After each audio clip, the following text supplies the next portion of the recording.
Sebelumnya diketahui, juru bicara KPK Tessa Mahardika Sugiarto mengatakan bahwa pihaknya akan melakukan pengayaan terkait laporan kasus tersebut dengan tim.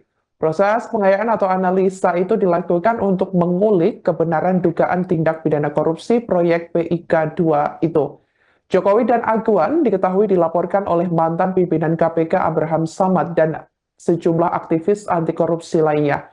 Pihaknya juga menyoroti penerbitan sertifikat di atas laut pesisir Tangerang yang patut diduga ada praktik suap. Ia meyakini bahwa ada dugaan kuat suap dan gratifikasi dalam penerbitan sertifikat tersebut yang dilakukan oleh Agung Sedayu Group dan anak perusahaannya.